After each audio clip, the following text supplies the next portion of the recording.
Hello, hey, Kate. gentlemen. How you doing? Hey, Kate. I'm good. How are you guys? Good. Can you see us? Are you in LA? Where are you guys? We're in Phoenix. In Phoenix, okay. Can't you tell by the sun? Well, thanks for chatting with us for a few minutes. Sure.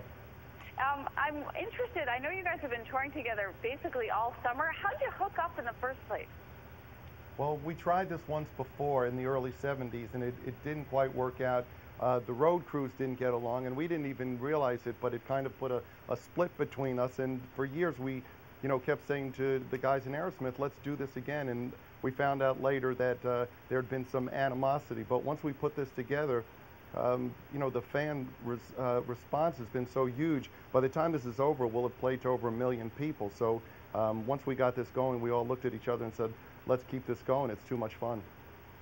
So you have both been around since the 70s. How have your fans changed in the last 30 years or so? Or have they changed at all? Are they the same people that just keep coming to the same shows? Well, I think that people seem to gravitate towards this thing called a live rock and roll show.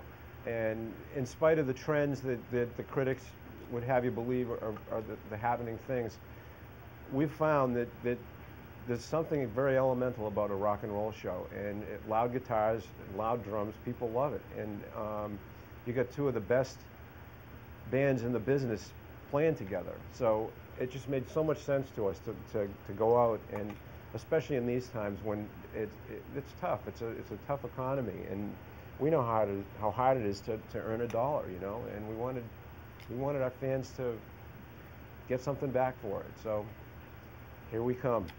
It really seems to make a lot of sense, because you would never go to a supermarket and accept an empty sack when you paid a lot of money. So when you come to a show, you should get a lot for bang for your buck.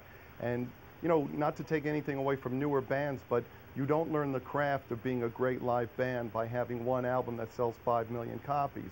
Both of us have been doing this for 25 plus years, and you learn your craft by playing clubs, then being the opening act in arenas, then becoming the second on the bill, and finally when you headline, you've got something to deliver. And like the Postman, I guess we've been delivering for quite a while.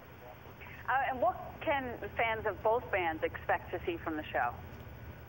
Well, probably, I would say the best of both bands. At this end of our careers, you kind of know what Kiss is about. You kind of know what Aerosmith is about, and we attack this kind of music from different places, but we arrive at the same place, and that is excitement and having a great time. And that's really what it's about for us. We started off as fans of this first, and we've never lost sight of that.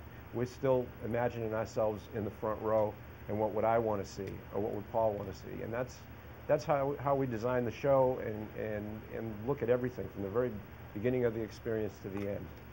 Will either bands be trying out new material?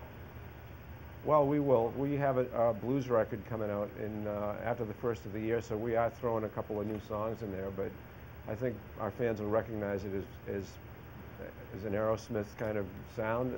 They may not have heard it on the radio yet, but there's a few new things in there. Joe Perry, I just want to ask you a quick question, because we know that you and your band have New England roots. And we're wondering if, when you do come to New Hampshire and play here, if that means anything more to you. And then we're wondering what you think about the Red Sox-Yankees game tonight. Well, of course it means a lot to us. First of all, a lot of our friends that don't make it down to Boston get a chance to see us play. I think this is the second time we've played in the venue in Manchester. And before that, I think the last time we played was in Concord when the band got back together in '84. Our roots go very deep in New Hampshire, and it's a real important gig for us. And we're glad to be able to bring Kiss with us this time. Any predictions on the game we'll be watching? Didn't know if you guys were a Red Sox fan. I'm sorry, say that again? I didn't know if you and the band were Red Sox fans. Of course. We've been watching. We had our fingers crossed when they had that collision, So you'll be watching tonight as well? Yep. All right. Hey, thanks both of you guys for talking to us. We look forward to seeing you in November. We will see you. Okay, we'll see you.